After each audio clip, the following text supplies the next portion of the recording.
misericórdia de Cristo, a entregarmos a Tua palavra segundo a Tua vontade. Fala aos nossos entendimentos e aos nossos corações e abençoa-nos pelo Teu poder. No nome de Jesus. Amém. Você sabe que não apenas eu, mas irmãos nossos, temos trazido todas as quartas-feiras uma exposição bíblica sobre as parábolas do Senhor Jesus Cristo. E eu quero te convidar a um texto desta parábola. O Senhor vem me tocando para falar a respeito destas parábolas que hoje eu irei expor. Já tive oportunidade de falar de cada uma destas parábolas aqui mesmo em nossa igreja, em outros lugares. Mas Deus impressionou o meu coração e o meu espírito para falar das parábolas das coisas perdidas. Então, eu quero convidar a você a fazer a gentileza de abrir a sua Bíblia no Evangelho segundo Lucas.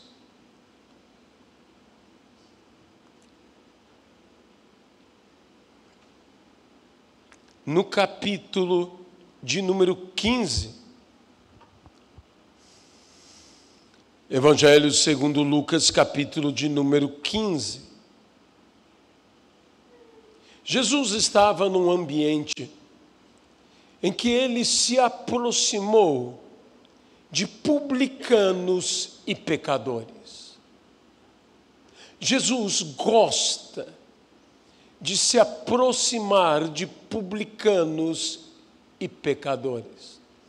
Mas quando os publicanos e pecadores se aproximam de Jesus, algo extraordinário está para acontecer em suas vidas. Possivelmente Jesus estava, digamos, num jantar ou num almoço, promovido, quem sabe, por Levi, também chamado Mateus, um publicano que seguiu ao Senhor Jesus Cristo e se tornou um dos apóstolos de Cristo. Eu creio que Mateus falou de Cristo a muitas pessoas. Eu vejo, até mesmo dentro do encontro de Jesus com aquele outro publicano que tantas vezes chamamos, não a Bíblia, mas nós, de ladrão, que era Zaqueu, a voz de Mateus, também chamado Levi, falando a respeito de Jesus, a tal ponto que Zaqueu queria conhecê-lo. Devemos falar do Senhor de uma maneira tal, com uma paixão tal, que outros queiram conhecer ao Senhor Jesus, que não meçam esforços, que como Zaqueu, possam até mesmo subir em árvores para ver. E naquele dia Zaqueu subiu, e subiu tão bem subido, que não apenas viu, mas foi visto. E não apenas conheceu, mas descobriu que já era conhecido. E Jesus chama a Zaqueu pelo nome, dizendo: Zaqueu, desce depressa, porque hoje me convém pousar em tua casa. E quando Jesus entra em nossa casa, quando Jesus entra na nossa vida, quando Jesus entra no nosso viver, salvação entra com ele, a tal ponto de Jesus dizer, diante das evidências na vida de Zaqueu: hoje nesta casa houve salvação. E queira o Senhor que em muitas casas, queira o Senhor que em todas as casas haja salvação. Mas há coisas perdidas. E essas parábolas nos falam inicialmente sobre uma ovelha perdida. Depois nos falam sobre moedas perdidas. E por fim nos falam de filhos perdidos. Ovelhas perdidas do lado de fora, moedas perdidas do lado de dentro. Vidas perdidas do lado de fora, valores perdidos do lado de dentro. Filhos perdidos do lado de fora, filhos perdidos do lado de dentro. Para cada 100 ovelhas, uma ovelha perdida do lado de fora. Para cada 10 dracmas, uma dracma perdida do lado de dentro.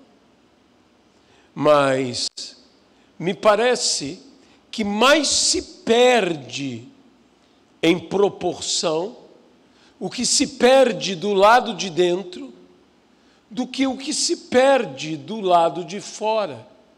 Porém, não temamos, pois nada há perdido, mesmo que seja do lado de fora, mesmo que seja do lado de dentro, que uma vez buscado, não venha a ser encontrado.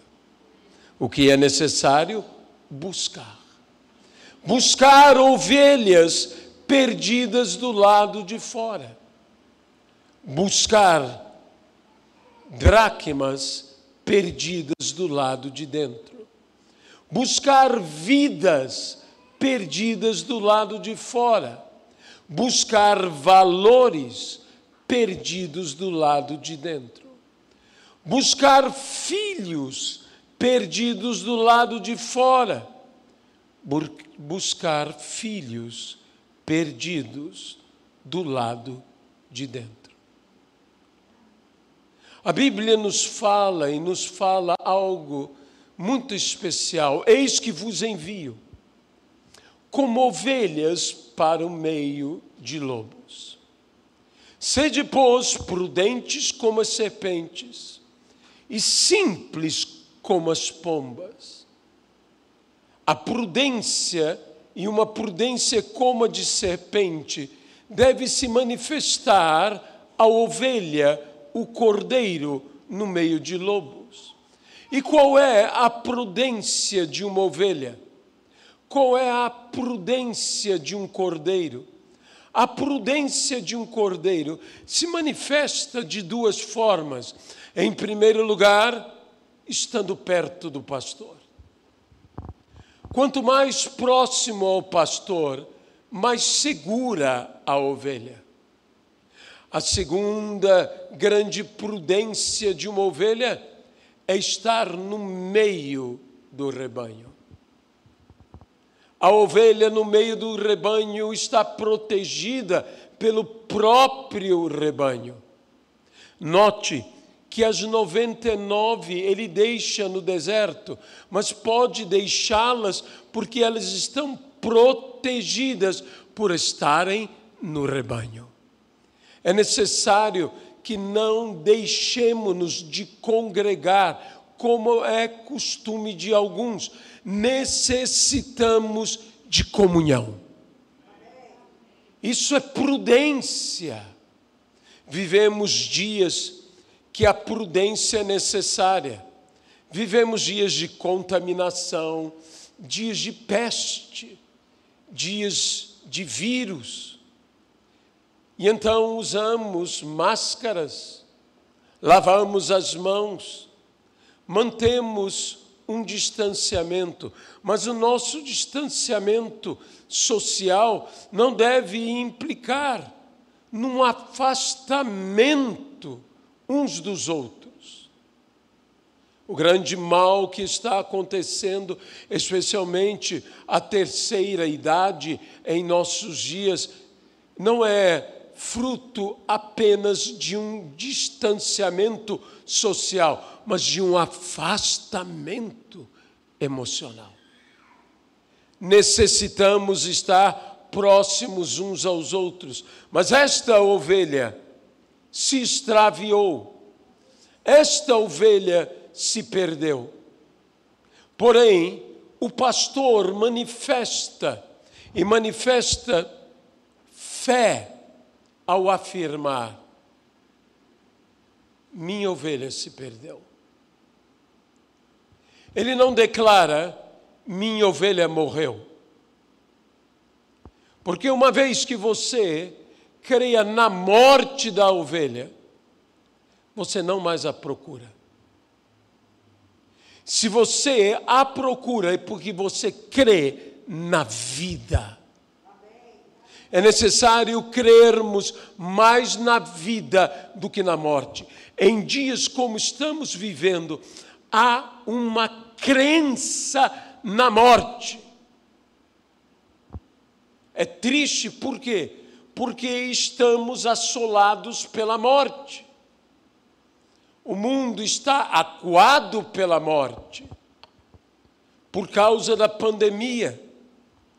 Mas eu quero te dizer, isso não quer dizer que você não deve ser prudente, cuidadoso, mas não creia na morte, creia na vida, porque enquanto há vida, há esperança.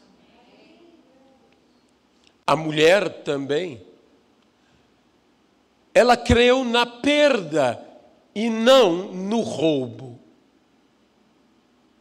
Deixe-me dizer uma coisa a respeito de valores, a respeito especialmente dos nossos valores. Ninguém rouba teu valor.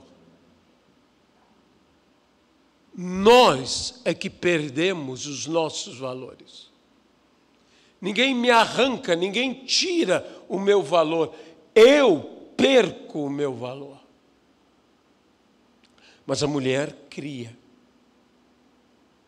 que o valor não fora lançado fora, que o valor não fora levado por alguém, que o valor não fora roubado, que o valor fora perdido, mas estava em sua casa.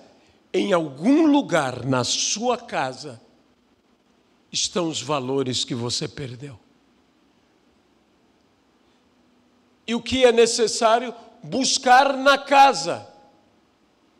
Eu tenho dito que as duas primeiras palavras são as chaves interpretativas da terceira parábola, da parábola do filho pródigo. Veja, o filho mais jovem disse: na casa do meu pai. Não é assim, havia um valor. Uma boa lembrança da casa paterna, que lhe deu forças para sair da situação em que ele estava. E ele pôde voltar a casa e ser restaurado. Essa mulher entendia que os seus valores estavam em casa. Poderiam estar perdidos, mas estão em casa. O teu valor está em tua vida. Ele pode estar perdido, mas ele está em tua vida. Se você buscar com cuidado, você encontrará e restaurará ao lugar certo o valor perdido. O que fez a mulher e o que fez o pastor para descobrirem que havia uma ovelha perdida e que havia uma dracma perdida? Ambos tinham um costume interessante, ao meu ver: contar e recontar. Eles contavam e recontavam. E na conta descobriram que algo ou alguém faltava. Que uma ovelha faltava. Que uma moeda faltava. Muitas vezes na nossa vida, nós não estamos fazendo conta, nem de vida, nem de valores. E por causa disso, não estamos percebendo a vida que perdemos e os valores que perdemos. Por quê? Porque não revisamos vida. Porque não revisamos valores. É necessário contar e recontar.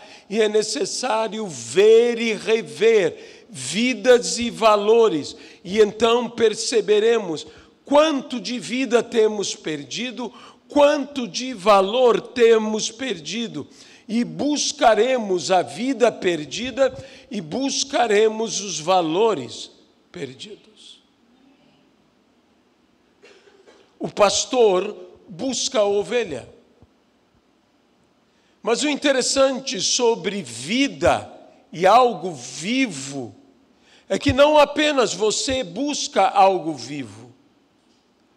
Este algo vivo pode buscar você também. Ovelha pode te buscar, ovelha pode gemer, ovelha pode se agitar, ovelha pode se manifestar, ovelha pode gritar por você. Vida também te busca. E não só nós buscamos a vida perdida, mas a vida perdida nos busca. Vida vem a nós, e não só nós vamos atrás da vida, mas moeda é diferente. Eu bem que gostaria que dinheiro me buscasse. Mas se eu não buscar o dinheiro não me busca. Valores não me buscam. Sou eu que busco os valores. E a forma pela qual essa mulher buscou e encontrou os valores, diz que ela tomou uma lâmpada para os meus pés e luz para o meu caminho. É a sua palavra. A acendeu, a ergueu, porque luz faz valores, moedas, brilharem. Se eu ergo a palavra de Deus, para que a palavra me ilumine, os valores se manifestarão. Eu enxergarei os valores, porque eles vão brilhar. Mas a Bíblia ainda nos fala que ela toma outro instrumento, uma vassoura. Como eu gosto dela tomar uma vassoura, porque vassoura implica em varrer, varrer implica em limpar, limpar implica em ordenar, em organizar. Nós, se estamos limpando, ordenando, organizando tudo dentro de casa, os valores vão voltar a surgir. Quando alguém varre, quando alguém limpa, ele tira para fora o que não deve ficar dentro. Sabe, o lixo que existe em nossa casa é produzido não pelo diabo, é produzido por nós mesmos. E nós próprios é que devemos remover essas coisas do lugar em que habitamos. Nós próprios é que precisamos fazer isto. E dessa forma encontraremos os valores perdidos. Mas uma lição ainda me dá tanto o pastor quanto a mulher. Porque em se tratando de coisas perdidas, eles não falam de sua perda a ninguém, mas trabalham para recuperá-la. Eles só falam de sua perda, ou só falam do seu problema depois de terem resolvido o seu problema. Vamos ser sinceros. Como nós falamos dos nossos problemas sem resolvê-los? Essa gente, mais do que falar, passou a trabalhar para resolver. Não fale tanto, não se lamente tanto. Trabalhe muito, busque muito, e você vai recuperar tudo o que perdeu. E não só vai recuperar. Jesus diz: todo aquele que busca, acha. Porque todo aquele que busca, encontra. O buscar produz duas coisas na minha vida: o encontrar e o achar. Talvez você me diga, mas não é a mesma coisa? É parecido, mas não é igual. Porque encontrar é o resultado de uma ação proposital. E o achar é o resultado de uma ação acidental. Isso quer dizer que quando eu procuro, eu encontro o que eu procuro, mas eu acho o que eu não procurava. Quem pode dizer amém a isto? Então Deus não está apenas para nos ajudar a encontrar o que procuramos, mas achar o que não procurávamos. Um homem andava pelo campo e achou um tesouro. Ele não procurava um tesouro. Você concorda comigo? Ele achou um tesouro. Deus tem coisas para nos dar. Dar-te-ei os tesouros escondidos. Há muitos tesouros que Deus quer nos dar, mas nós devemos estar na procura. Quando você procura a Deus, buscar-me-eis e me achareis. Quando me buscardes de todo o seu coração. Por que fala me achareis e não me encontrareis? Porque Deus é tão extraordinário que você o procura e não só você o encontra, mas você o acha. E o melhor do que você o achar é que ele te acha. Achei a Davi, homem segundo o meu coração. Eu espero que todos nós possamos ser um achado de Deus.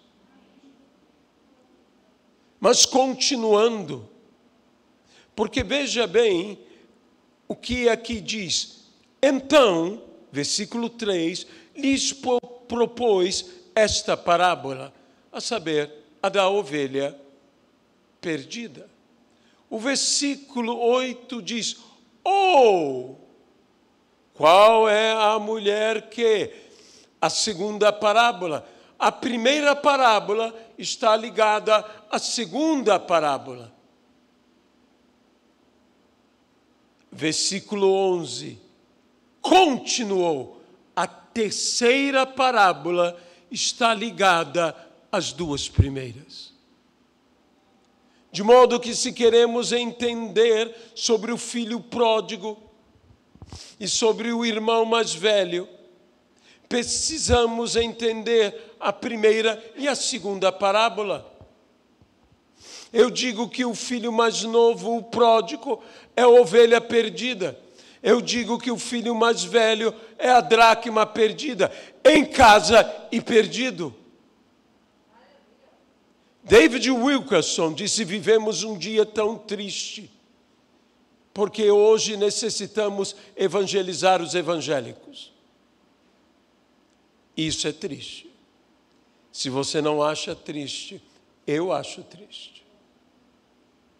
Nós precisamos levar o verdadeiro evangelho aos evangélicos, porque, meus irmãos, nós estamos perdidos em tantas informações que às vezes nos falta não apenas a sã doutrina, o evangelho do reino, as boas novas, a palavra simples de salvação, a vida de santidade pura, de compaixão, de misericórdia. Na palavra que tem sacudido a minha vida nesses dias, afeto. afeto. É difícil quando você é casado com uma pessoa tão simpática quanto eu sou. Você é eclipsado. Eu tenho uma lua que eclipsa o meu sol, que é a minha esposa, que é simpaticíssima. Mas também eu não sou tão antipático assim. O problema é que ela é simpaticíssima. E não reclamo, porque isso é a vantagem. Eu tenho uma grande vantagem na minha vida. A vantagem na minha vida é com quem eu me casei. Isso é uma vantagem. E eu espero que você também, homem de Deus, possa reconhecer a sua vantagem. Porque eu oro para que todo homem de Deus seja como Jacó, a respeito da sua amada. Dizem que a sua amada tem um valor, mas Jacó descobriu que ela valia o dobro. Quem pode dizer amém a isto? Isto é que nós temos que descobrir, que elas valem o dobro do que nos disseram. Mas há algo interessante nesta parábola dos irmãos, que nós conhecemos como a parábola do filho pródigo. O filho mais velho fica tão indignado, o filho mais velho fica tão irado, o filho mais velho fica tão aborrecido, com um modo tão benevolente, tão amoroso, tão paternal, que o pai teve ao tratar o filho mais novo, que desperdiçou sua vida, mas que retornou com vida. Eu pensava que nada poderia me impedir de entrar na festa do meu pai. Mas deixe-me dizer uma coisa a você. Há uma coisa que pode impedir a minha e a tua entrada na festa do nosso pai. É o meu mau sentimento que eu manifesto contra meu irmão.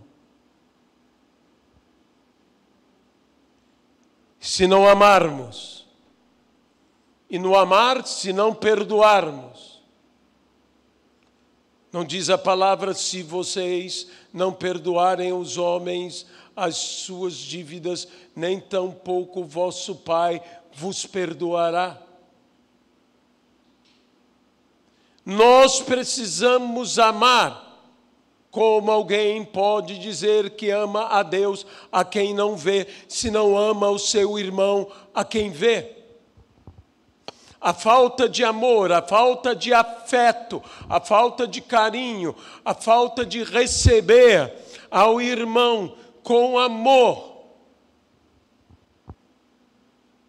nos impede de entrar naquilo que temos por direito, porque tudo que é do Pai é nosso. Aquele filho mais novo entrou por um caminho de loucura. Por que eu digo loucura? Porque a Bíblia diz, caindo ele em si. Se alguém cai em si, aonde estava esse alguém antes? Fora de si.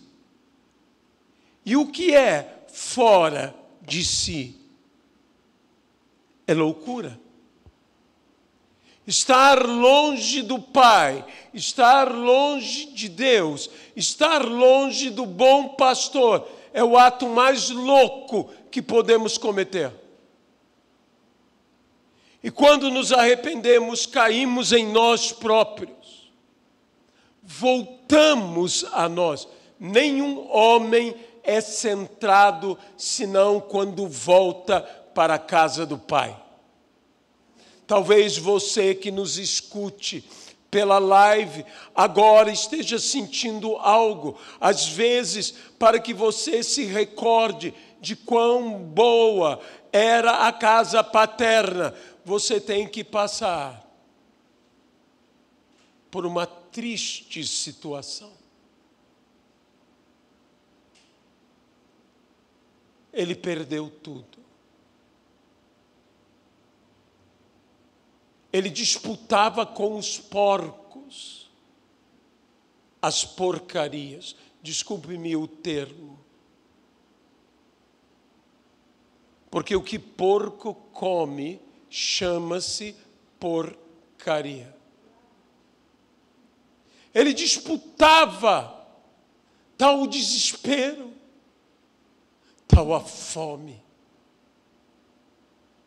O que ele não sabia é que o pai tinha preparado para ele um banquete em casa. Eu digo para você que nos ouve, pare de disputar, comer as porcarias. Eu quero te convidar a se sentar à mesa e comer do banquete do teu Pai. Isso se chama salvação. Há um banquete nos esperando. Há um banho nos esperando. Há novas roupas nos esperando. Há sandálias novas nos esperando. Há um anel nos esperando. Mas tudo isso só nos espera porque há um Pai nos esperando. O Pai está te esperando. Meu amado irmão, minha amada irmã, tanto aqui quanto pela live, o Pai te espera. Vinha o filho ao longe e o pai correu ao seu encontro. O pai esteve com o filho e trouxe o filho ao seu encontro. E o tratou, e o cuidou, e o restaurou. Ele tinha um lugar. E há um lugar para você, junto à mesa do Pai, e é ao lado do Pai. Há um lugar de honra. Por cada humilhação recebereis dobrada honra. Tudo isto sucedeu ao filho mais novo. Porém, o filho mais velho se indignou. Os valores dele eram um problema. Às vezes nós falamos, não, quem tinha maus valores era o filho mais novo. O filho mais velho tinha bons valores. O problema é que ele perdeu. Ele perdeu os bons valores. Ele disse ao pai, este teu filho. É interessante isso, né? Este teu filho, em momento nenhum ele disse, meu irmão. Mas o pai lembra a ele uma coisa, teu irmão.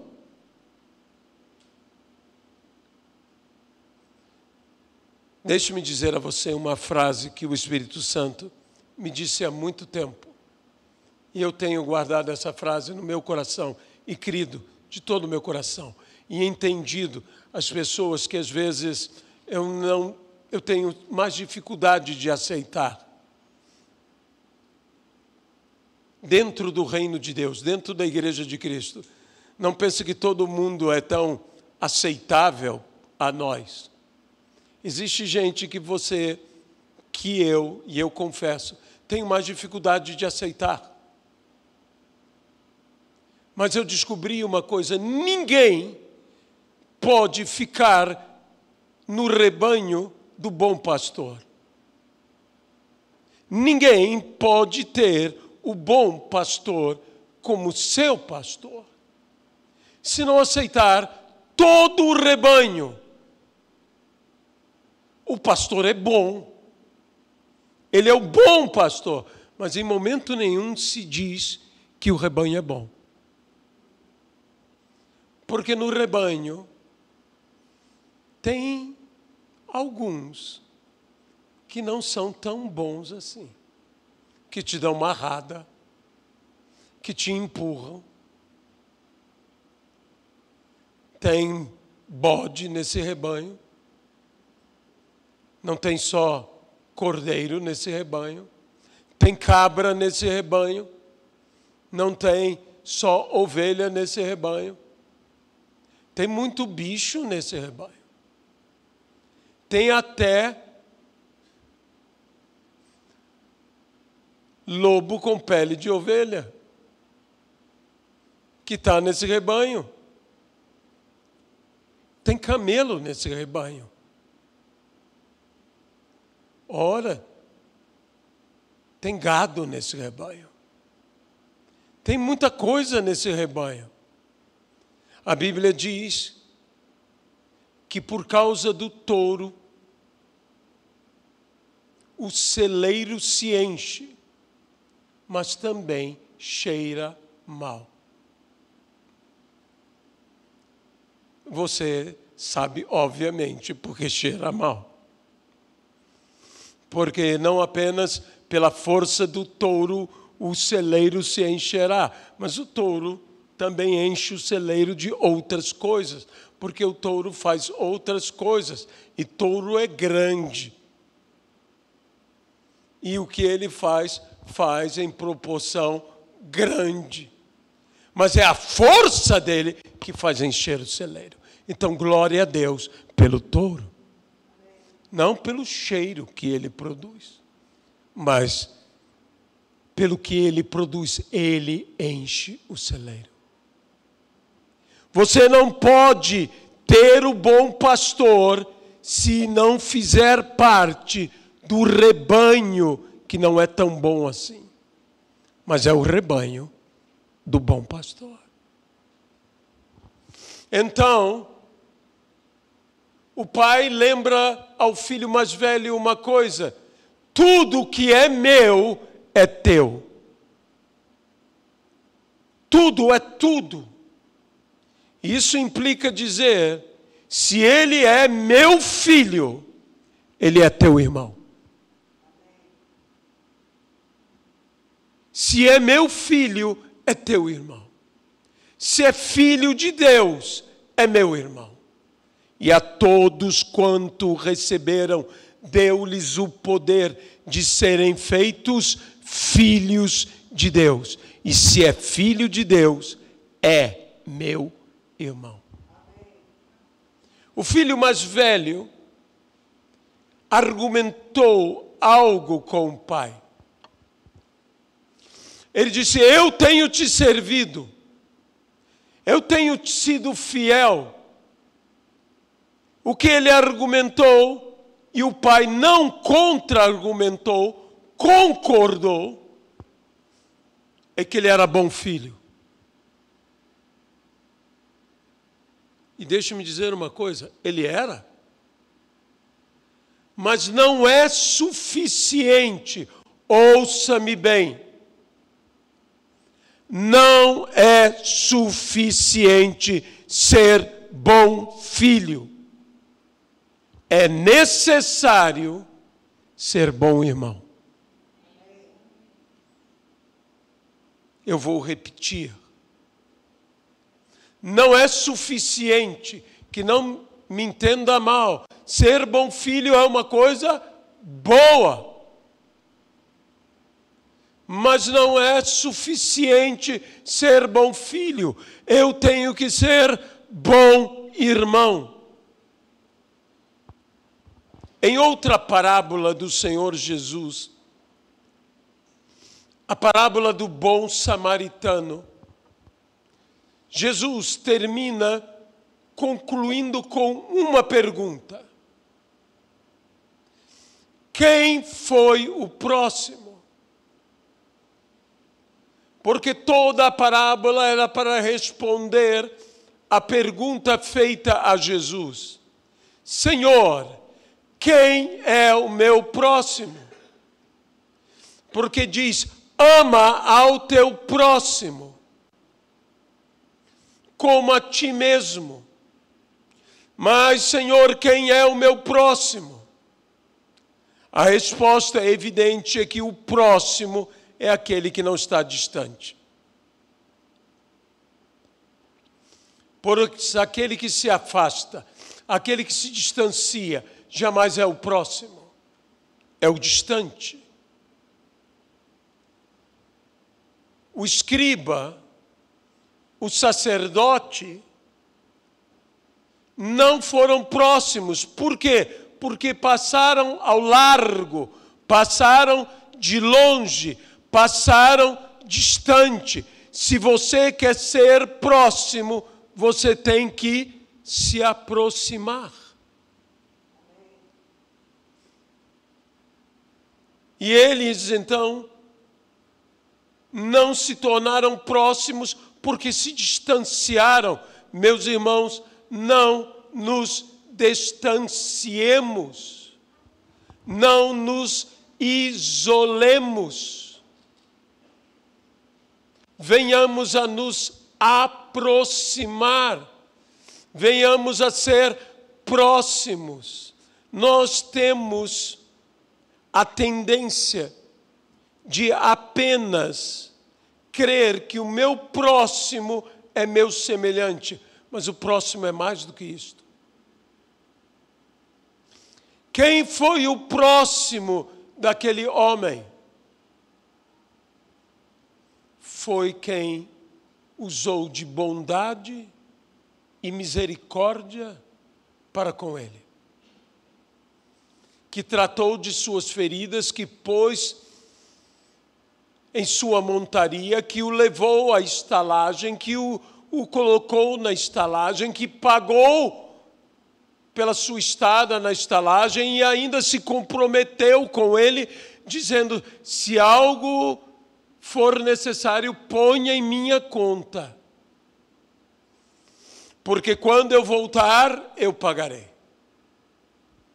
Isso é próximo. Quem foi o próximo? O próximo não é apenas o teu semelhante. O próximo foi aquele que usou de bondade, de misericórdia, de compaixão para com aquela pessoa. E a palavra de Jesus é: vai tu e faze o mesmo. Se torne próximo de alguém. Permita-me dizer uma coisa.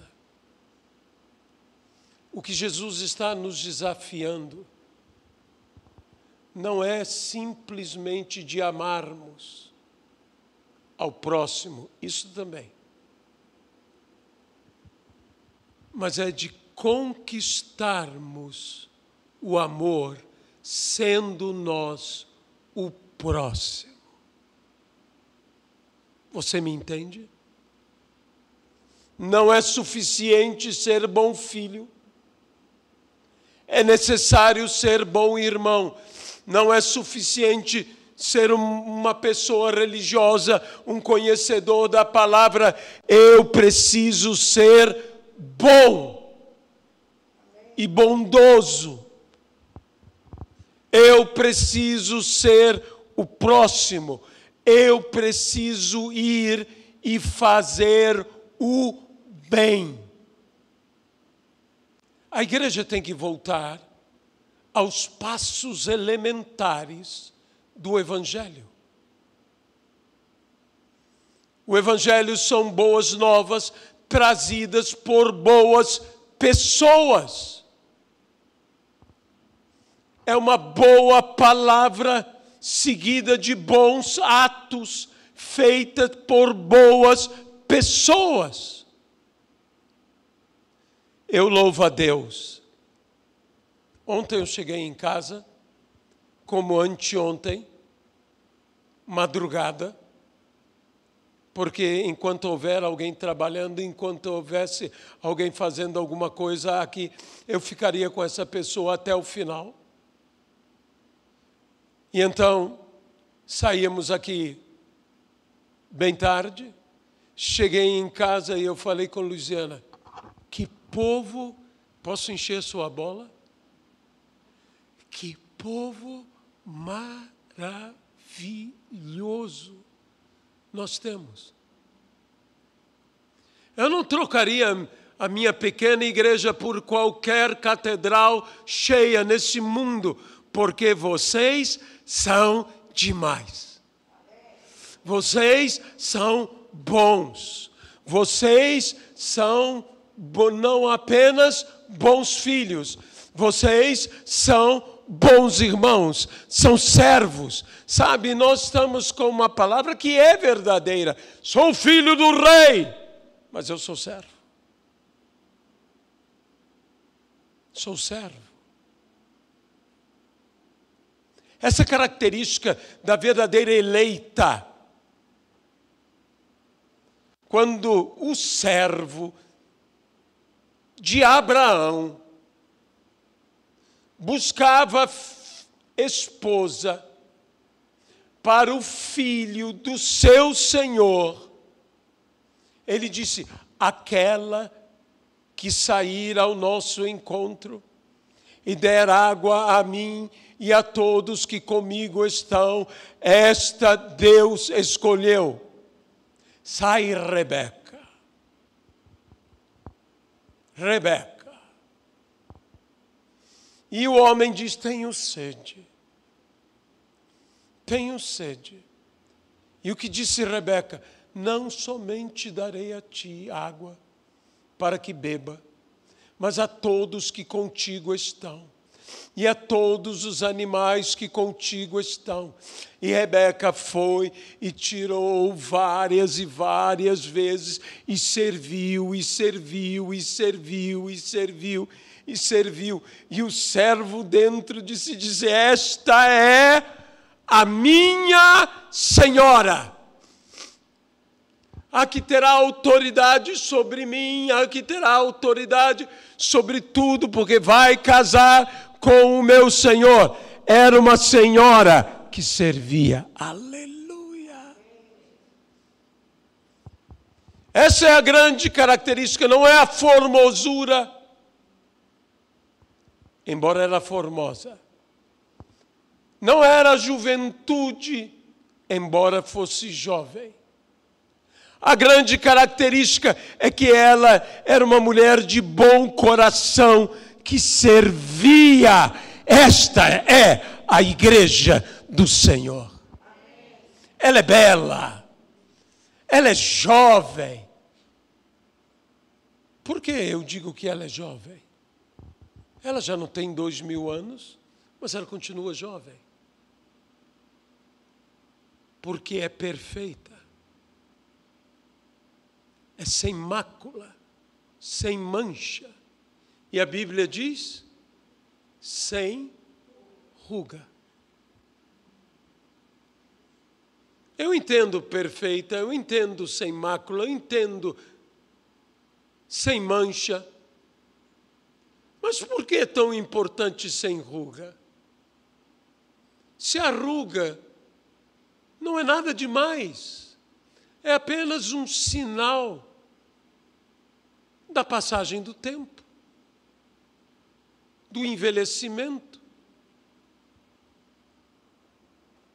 Porque a igreja de Cristo, ela amadurece, ela não envelhece. É diferente. Porque ela se renova. Ela se renova. E ela se renova. Eu tenho para mim que isso aconteceu com Sara. A Bíblia diz que Sara tinha 90 anos quando deu à luz. E Sara já não tinha os incômodos da mulher. E Deus diz: passado 1 ano, eu voltarei e Sara terá nas mãos um filho. Para que Sara pudesse ter um filho, era necessário que Sara novamente ovulasse. Para que Sara ovulasse, era necessário que Sara novamente tivesse os incômodos. Nós, às vezes, não entendemos o propósito de certos incômodos. Alguns incômodos não são problemas. Alguns incômodos são apenas a lembrança da fertilidade. Então, Sara teve que ter uma restauração em todo o seu corpo para gestar, para dar à luz, para sobreviver à concepção e ao nascimento e criar seu filho. De modo que eu, não o Senhor que diz isto, não a Bíblia que diz isso, eu digo isto. Para mim, Sara se rejuvenesceu. Para mim, Sara penteava os seus cabelos, e os seus cabelos, que eu não sei de que cor eram, talvez você imagine pretos, estavam brancos, voltaram à cor original. Os seus olhos voltaram à vida de sua juventude. O tônus de sua musculatura voltou. Eu creio que Deus, desculpe-me o termo, recalchutou Sara inteira. E Abraão deve ter ficado muito feliz de ver.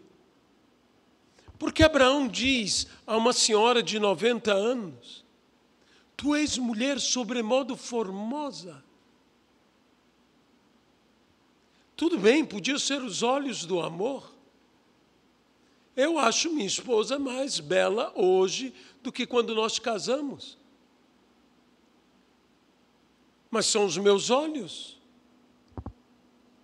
Porque eu a vejo através dos meus olhos, através do meu amor por ela. Você poderia dizer, era porque Abraão amava a Sara. Sim, mas os outros homens, os homens da terra, viram Sara e falaram a mesma coisa.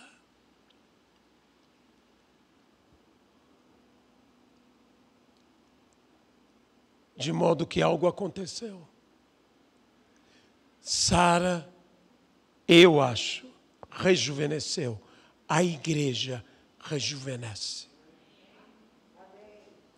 E todas vós sois filhas de Sara, diz a palavra. Tome essa bênção para você. Rejuvenesça também. Seja cheio da bênção e da graça do Senhor. E acima de tudo, tenha um espírito renovado, rejuvenescido. Não basta sermos bons filhos. É essencial, é importante sermos bons filhos, mas também é igualmente essencial, importante, primordial, sermos bons irmãos.